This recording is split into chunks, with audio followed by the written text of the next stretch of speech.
hoje é a companheira Dulce, que compõe a Frente Nacional contra a criminalização de mulheres e pela legalização do aborto aqui de São Paulo, né?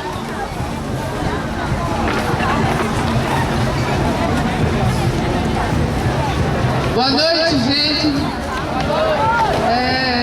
Muito legal o ato, muito legal a gente estar aqui para manifestar contra não só o posto estupro, mas várias outras iniciativas que vão na mesma linha de retroceder os nossos direitos sexuais e direitos reprodutivos. Então, a importância da gente estar aqui falando sobre essa questão do projeto 478 de 2007, que é uma proposta de criar um estatuto do nascituro. Esse nome, essa palavra não é muito conhecida, não é muito usada no nosso dia a dia, mas significa o não nascido.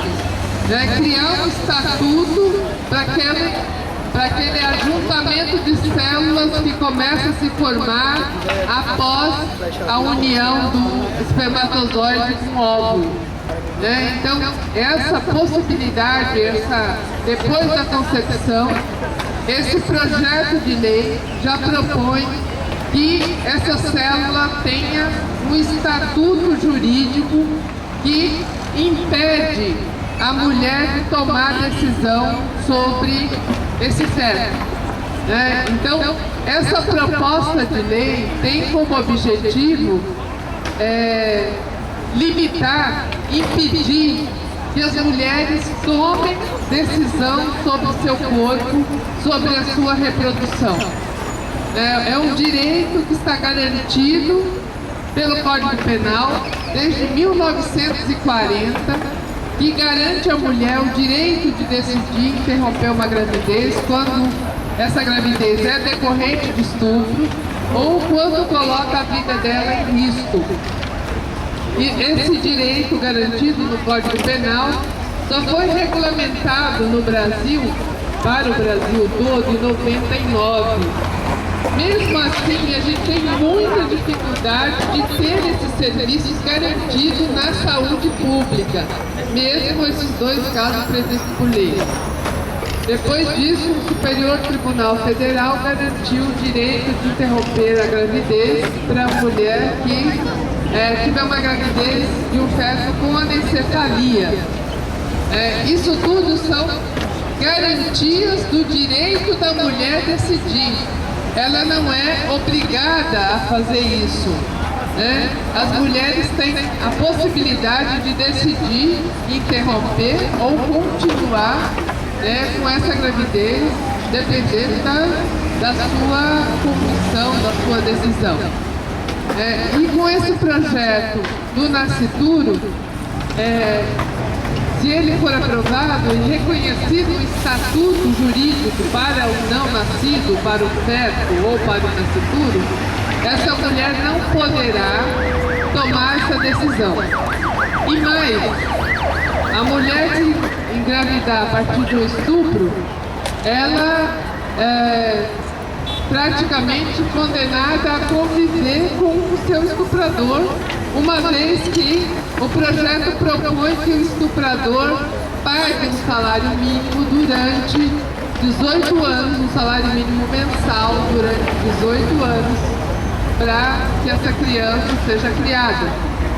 E no projeto de lei, o estuprador, ele é também tratado como genitor. Ele deixa de ser criminoso, passa a ser tratado como genitor.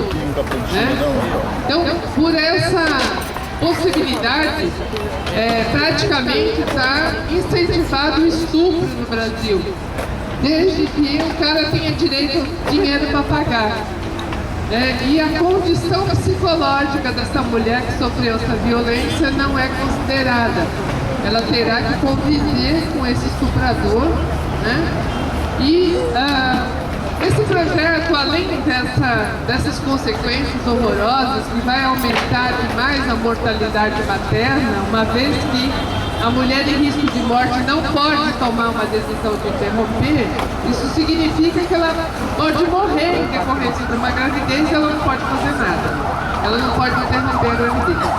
Então, aumenta muito o número de mortes maternas, aumenta a injustiça. Faz igual o pessoal fez, ó, desce lá e põe no chão lá, perto da menina sexual, impede e dificulta qualquer acesso das mulheres ao aborto legal, os 3 casos por lei. Então, isso é um retrocesso a uma situação anterior a 1940. Além disso, é muito importante a gente entender quem está fazendo esse projeto e outros parecidos, e qual é a dinâmica que nós estamos, a cada dia que passa, entrando mais em contato e tendo conhecimento de propostas de retrocesso similares a esse. Quem fez esse projeto de lei tem uma motivação religiosa. O Luiz Passuma, autor desse projeto, ele é espírita. E esse projeto tem a base no pensamento, na doutrina religiosa. Então, num país plural como o nosso, num país laico, separado das religiões, todas as pessoas têm o direito de manifestar sua fé no seu grupo, dentro da sua religião, dentro da sua igreja. Ele tem o direito de ter a sua religião.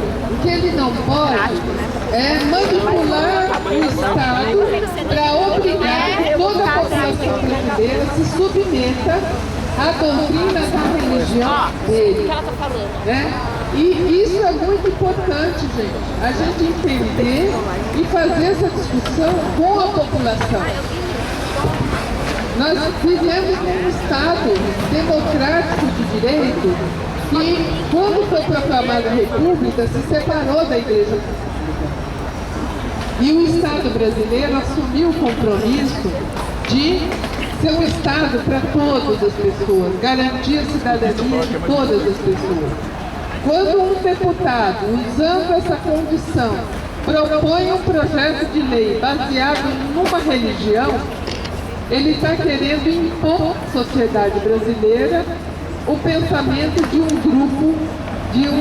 grupo em particular, e, em geral, propondo retrocesso na garantia de direitos, dos direitos das mulheres, quando se trata da questão reprodutiva, dos direitos sexuais de uma forma mais ampla, como é o caso da cura gay.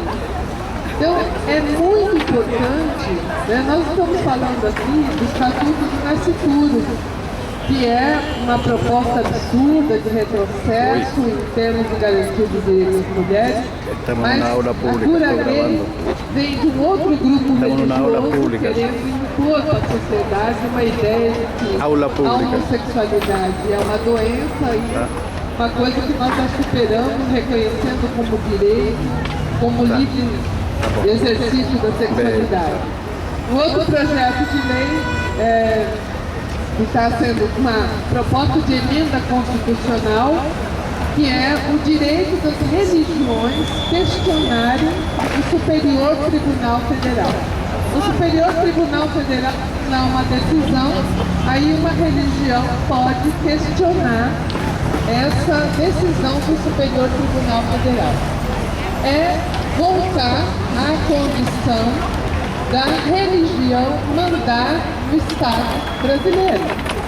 Isso é muito sério, porque as bancadas religiosas, a cada dia que passa, se sentem mais fortalecidas e nós como população, precisamos acompanhar essas discussões e fazer esse debate na nossa escola, no nosso bairro, no nosso grupo, no nosso sindicato, porque não se trata aqui de falar contra as religiões, mas só é possível manter o respeito à pluralidade de pensamento, de religiões, se o Estado, de fato, legislar e atuar para todas as pessoas, independente da religião. É o Estado não ser pautado pelas religiões. Não posso ter o meu direito limitado porque o deputado é de tal religião e acha que o aborto legal não é uma coisa de Deus.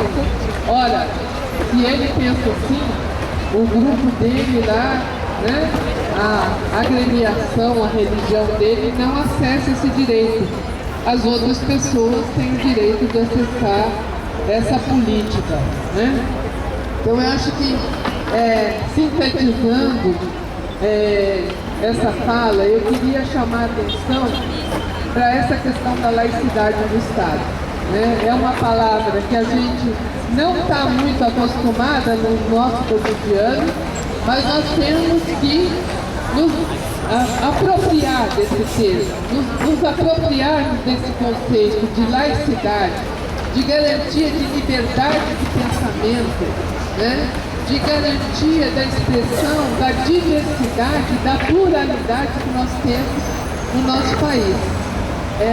Se a gente não defender essa bandeira, né, da liberdade de pensamento, da laicidade, nós corremos o risco de ter muitos outros projetos similares ao Bolsa Estudo, né? Então tem várias iniciativas aí, por exemplo, de proibir a distribuição da pílula do dia seguinte. Vocês sabiam que no Estado brasileiro tem mais de 20 municípios que fizeram leis contra a pílula do dia seguinte, né? O Tribunal de Justiça já considera inconstitucional, mas as iniciativas prosseguem. O Papa chega dia 23 agora e vai ser distribuída uma cartilha contra o DIU, contra a pílula do dia seguinte, e não faz referência ao uso da camisinha. Ele vai estar falando para milhões de jovens num desserviço à política de saúde, num desserviço ao direito das pessoas se relacionarem com saúde, garantindo a sua saúde, né, com responsabilidade.